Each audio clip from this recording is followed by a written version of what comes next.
Hi guys. I am Julie. Welcome to the channel Bollywood King. Here on this channel I react to some interesting Shah Rukh Khan videos. Today I am going to watch an interview of Shah Rukh Khan about terrorism and Islam.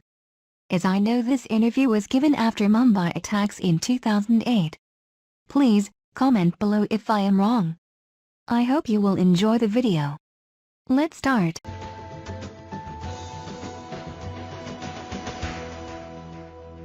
Shahrukh, we've heard a whole host of voices from Mumbai and across India speaking in the last unreal week. And yet we've seen you, for the most part, avoid making public comment. Were you just processing everything that was happening? Were you taking it in? Was it the kind of event that left you wordless? I don't know. I won't hold anyone responsible for my behavior apart from myself. But I'll honestly say, when I started seeing, like millions of us did, on the television what was happening, of course the first 60 hours everybody was too shocked, everybody was very disturbed, and rightly so, and everybody was immensely sad, which will continue to be so for years to come maybe. But what happened to me is the aftermath and how people were talking about the whole event. I fully and completely recognize the fact that yes, there is going to be a reaction to this. Yes, I think there should be a volatile, angry, frustrated, perhaps even cynical, aggressive reaction to this. But I'm very clear that when you're frustrated, when you're angry, when you're aggressive about something, you should hold it back and keep it within inside you, and then use it, what I term as constructive aggression. But I truly believe certain presentations were becoming, one, knee-jerk. Certain presentations were becoming, I think, lopsided. Certain were becoming, even to an extent, I feel, which could even aggravate situations, which were unsecular in their coverage of what was happening. And I felt I want to stay away from this for a while.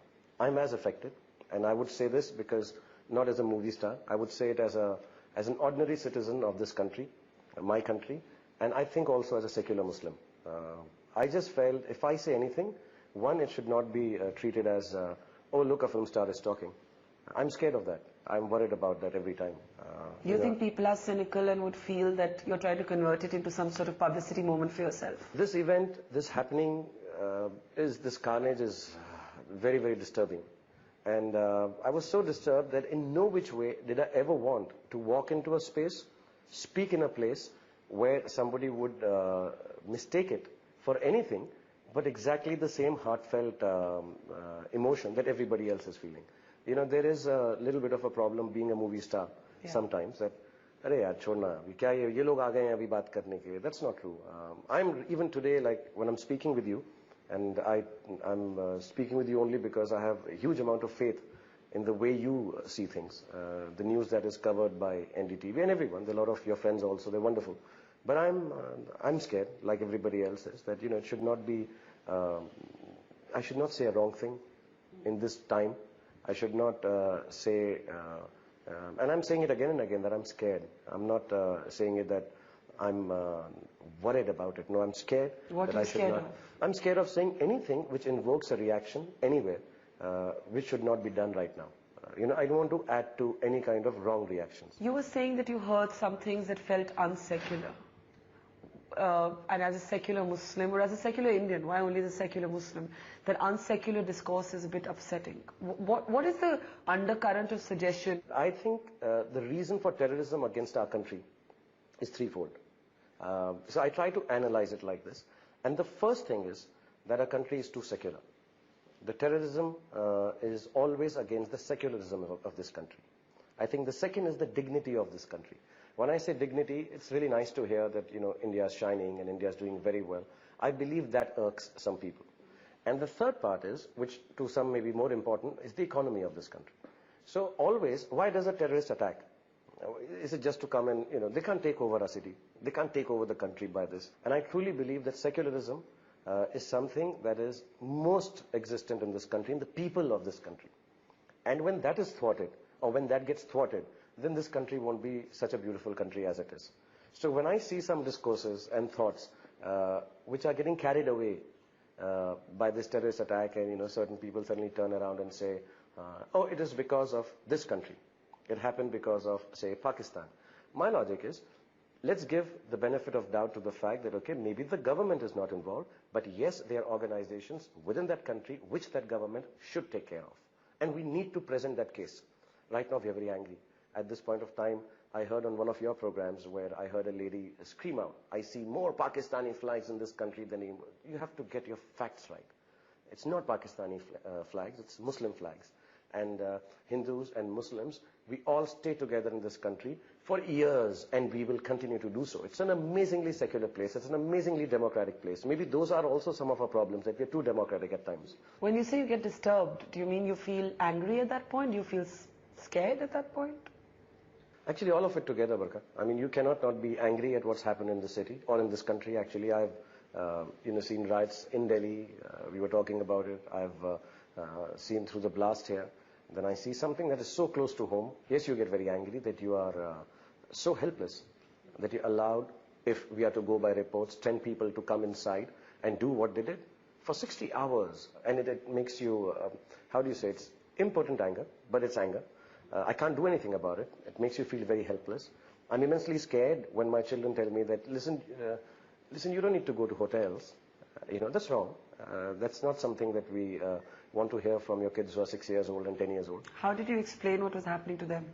Perhaps we don't need to explain to our children what's happening.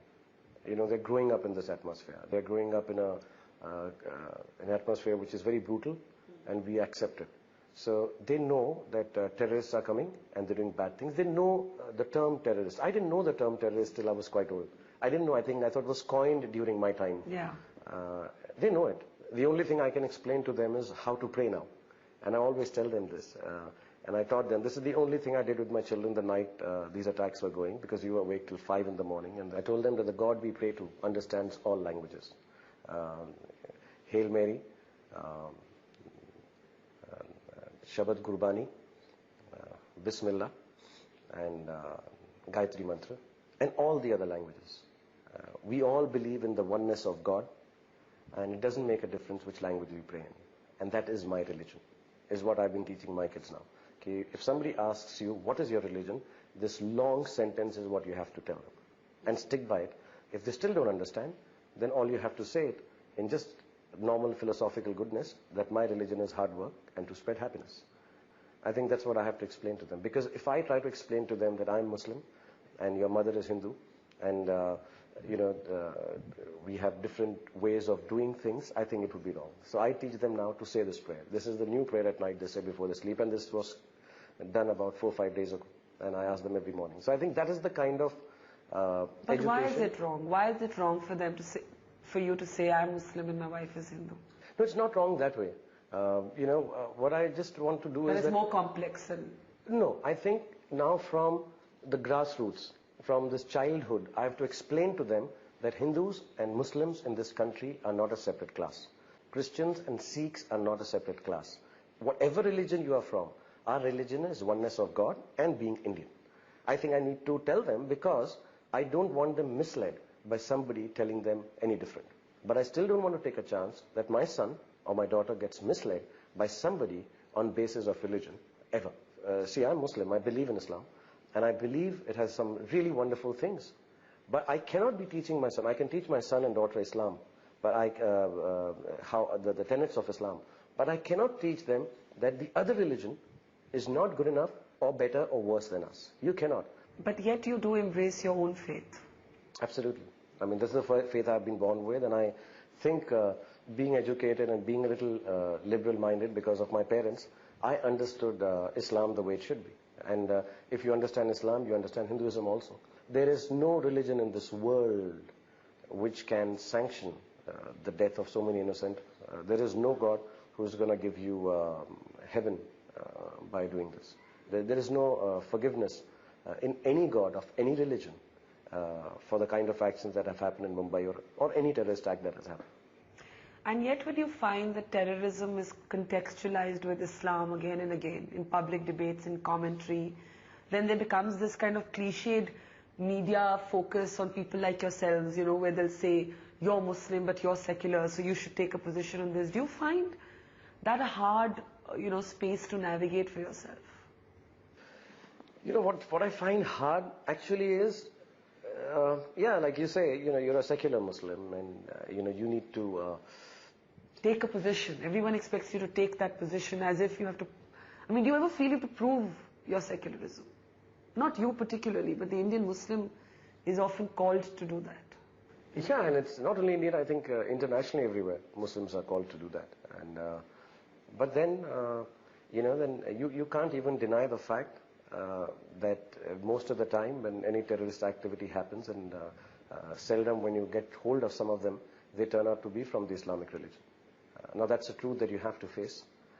But the only way you can face it is that you say that yes, they are misled. They've not understood Islam properly. Whether it is in the garb of jihad, whether it is in the garb of, for whatever sake people are saying. I think I understand Islamic religion very, very well. And not only in a secular way, in the way it should be understood. As a practicing Muslim. As a practicing Muslim. And I find it completely shocking that which part of our holy book have people read and figured this out. Which book are they reading? I'm completely sure that there is, I have not missed out on, I have not missed out on any passages which claim that it is all right to go and take lives of innocent people. There is no excuse for it. There is no excuse. Now when you tell me that do I have to take a stand, that's what makes me a little angry. That I truly believe there's no excuse. Why can't people just sit down and explain their religion, whether it's Hinduism, whether it's Christianity, whether it's Islam, that listen guys, this is what the religion says. See, I've been brought up in a Hindu atmosphere in Delhi. I have a lot of friends who are like that. My wife is a Hindu. I've read the Quran, I've read all the books, I do the namaz. I'm Islamic by birth, and I love the religion, and I love Hinduism also. And I'm very clear that, come on, I have enough knowledge of this. Why isn't somebody starting a movement to tell people that there is nothing which allows you to do this? It's just an excuse. And it's really sad that, you have to Vouch for you have to vouch for it. Yeah, it's really sad. I read write-ups by people, and why do we need to write to explain that Islam does not stand for this, or Hinduism doesn't stand for this? But is there a scary kind of radicalization of young men? Because even in the Mumbai train blast that took place here last time, we saw, the involvement of educated young men for the first time, or at least they were being investigated for it. We had an Indian involvement in the Glasgow bombings in London. You're absolutely right. I think it's true. There was a time about 8-10 months back, I believed education can eradicate most of these, this radicalism that is coming into the youth. If you're educated, I believe it won't happen because you'll have enough knowledge and understand good from bad and perhaps be able to make that distinction. But that's not true. That's not happening. So, of course, there is something wrong that is happening. But let me also point out a good. What I'm noticing now, and if I may, I'm not trying to be patronizing or someone who knows this, but what I've noticed in this anger and the angst and the frustration that I see on the roads in Mumbai, I notice that there are a lot of youngsters participating in this. This is an amazing, I think this radicalism should also come in. But I just want to tell all the youngsters in this country, hold on to that anger and make sure, and when I say radical, I don't mean aggressive or, carpet bombing or destroying someone or shooting someone at sight. No, you cannot do this. The religion has to be hard work and spreading happiness. But having said that, I think there's a beauty in youth, which I'll try and explain a little bit. There's this beauty in youth that they are really, with due respect, they are not so deeply entrenched in history and respect for it. See, otherwise, we can keep on blaming this. We can blame a neighbor, then the next country, and then finally, we will blame it on the British. Oh, they separated us. They don't have that kind of respect for history and history. So they're not carrying baggage like we are. They're not carrying a baggage. And I think the event that has happened in Mumbai and the events that are happening in India actually are the most, I truly believe this, and I hope I'm right, and I think I'm right, is it is a historical event. Because this is the time where things are going to change, inshallah. See, even me, who's just 43, I have a baggage now. But I think the What's younger your guys, baggage? see, I have a baggage. No, it's not right. Socially, there are certain things which should not be done. I didn't come out for that, any of the peace marches because I'm scared that I'm an actor. So I have a baggage. I have a baggage. And I truly believe I can stand by youngsters. But I am also too old right now. But I think the 18-year-olds, the 20-year-olds, the guys who've been given this option to vote, are the people who are going to be truly radical in a constructive sense. Of course, they're a little too angry with the politicians right now, and rightly so. There is a bit of carelessness. And I want to tell everyone, see, politicians are always going to be bogged down by two things. This is some realities we have to accept and live with it and try and find a way around it. If we don't accept it, we'll just keep abusing. And that's not going to sort out things. My father used to tell me that if you ever think that the politicians are not doing their job, then become a politician. Unfortunately, I've become an actor. But if you're not happy with the system, then get into the system and try to do something about it. Are you saying that the political bashing is too simplistic? Absolutely. If you are just going to do it for 10 days, but my call is always this, that don't let the frustration go. Don't let the aggression go. Don't vent out so much steam just on the politicians with the placards that you actually don't end up doing something about it. You know, if we just vent it out and say, oh, मैंने तो बहुत गाली दिया उसको, मैंने तो उसको डांट दिया, और वो निकल गया, देखा? Yes, it's right if some people have been removed. It's right if some people have had to resign. The people felt it like that. And I would also appeal to the younger politicians. There should be committees made, which are honest, sincere committees and who don't take too long.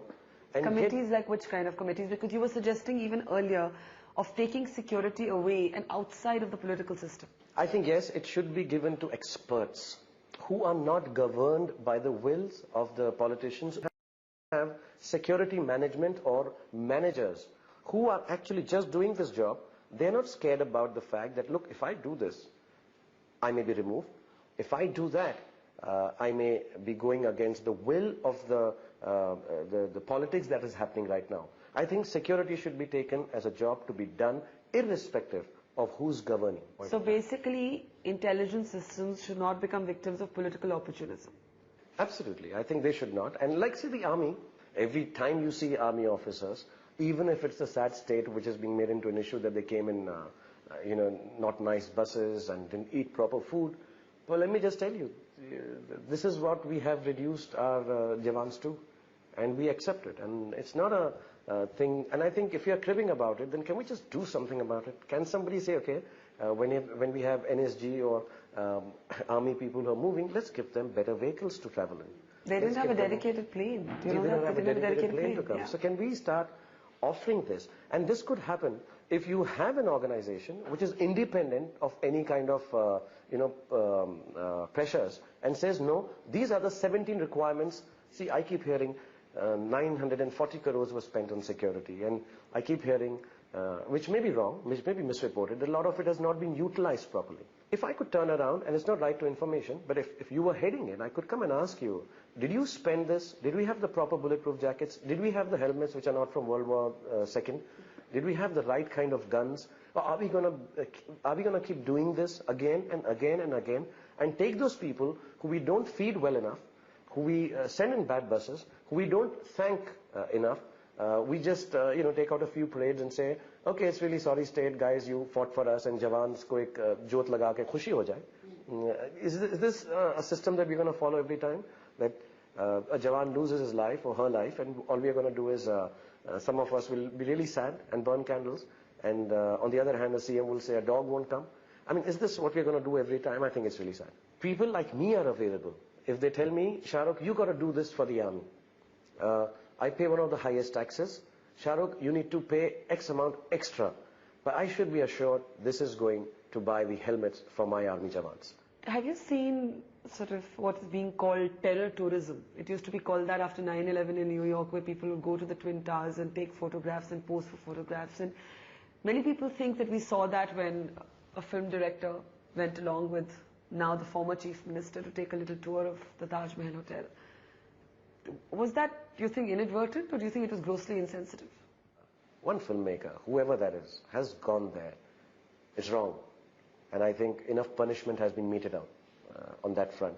The CM has been picked on that, spoken, no excuses have been taken that he came by chance. But, there was one news item which I also heard, and which is like, let's not carry this forward. Let's not, trivialize it. Yeah, let's not trivialize it. Let's not just say, oh, this was the important part. The important part is that Indians lost their lives. I think the tough thing for India now is where to go from here. And you were talking about, let's not generalize about Pakistan. how do we handle Pakistan? What do we do? I think the neighboring country, Pakistan, should clarify whatever issues we have. If we say these guys are from your country, they are training there, and if we have proof, which we say, you just explained to me that there has been sent, that this is done by ISI. It's been trained by ISI, and the camps are there. I think the country should come forth, because that country itself is also ravaged by the similar attacks. If it was my nation which was being blamed for an action like this, I would really like to believe that people from our nation would say, one second, you guys think we are wrong? Okay, these guys came from here, but we are not responsible for this, and to prove that, we are going to help you in the best way possible. Of course, we can't also eradicate it overnight. We are suffering from it ourselves. See, they are also sufferers. They've had attacks in their Marriott hotels and everything, and they have attacks every second week too. I'm assuming they're also suffering from the same organizations. So they don't have them in control. And if they don't have them in control, I think it's more of a reason that they should take charge of the situation, ask for outside help, American or Indian. Also, I think one other point I'd just like to say is, which I've been talking about hardliners, that there are some associations in our country also that need to be handled with delicacy, with sensitivity, but they need to be handled with some kind of firmness. That it doesn't, bloat up into an organization which we can't handle.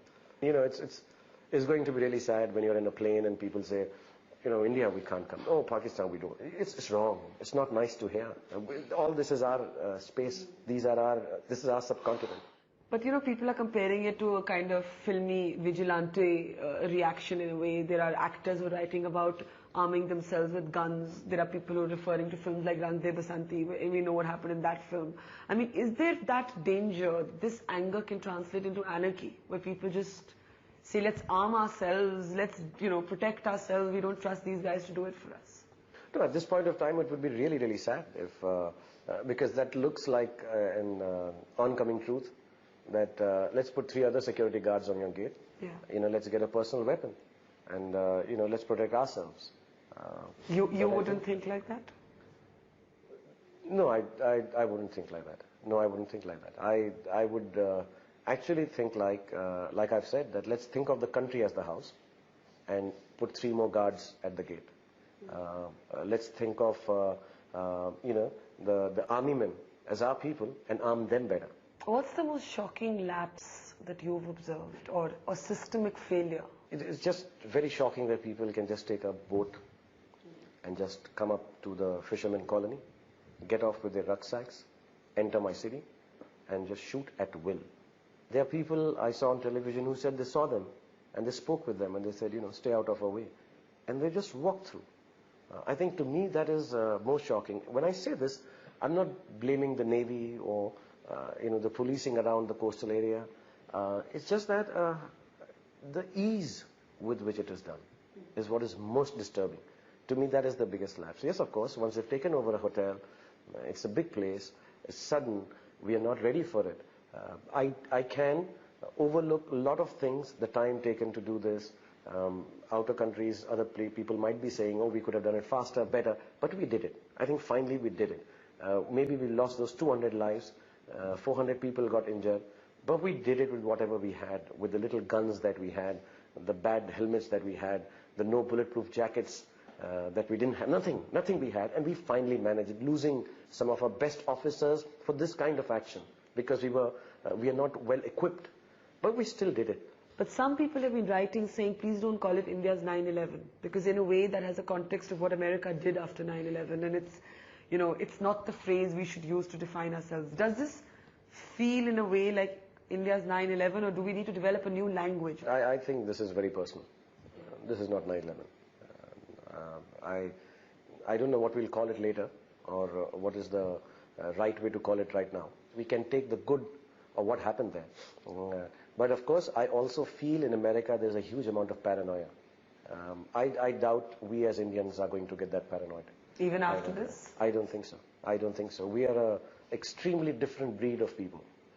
We are multicultural, we are secular, we are happier, we are warmer, we are angrier at times, and we are sadder. I think we are a mix of, all that goes to make an Indian is, I think, I would like to say this, it's a very different mitti. The younger generation will follow the tenets of non-violence and goodness that Gandhiji has said, but there is going to be a little more of being a little more realistic. I don't think, and let me be very honest, I don't think my kids are going to offer the other cheek. And I think they should not. I think one slap, and you get the other guy to say, I'm sorry, I won't slap you again. But if you step on our toes, we will slap you on your face. I think that is something that I truly believe is the new mantra that is going to happen. And I appeal to all the youngsters. Please, as long as they don't step on your toes, don't spit on their faces. But if they do, there is nothing wrong in going ahead and doing it. I think we need, that's reality. We have to be a little more realistic about being good Indians. Shahrukh is a brilliant believer and brilliant representative of Islam apart from everything. If people just try a little to understand what he is saying without any other agenda, they can learn so much thing. His approach to the religion is something everybody should learn from. And what he has taught to his children is very heartwarming. Your religion is hard work and to spread happiness. And he rightly says that every religion just requires this. I can relate him when he says it is not understandable why someone should explain his religion to prove that it doesn't justify aggression. How any god can ask you to kill people. And he was very on point when talked about politics and protests.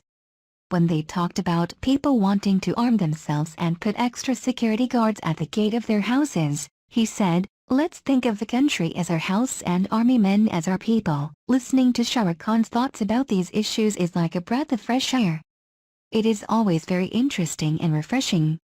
Hope you enjoyed the video. Please, don't forget to subscribe and share your thoughts below. Thank you for watching. See you.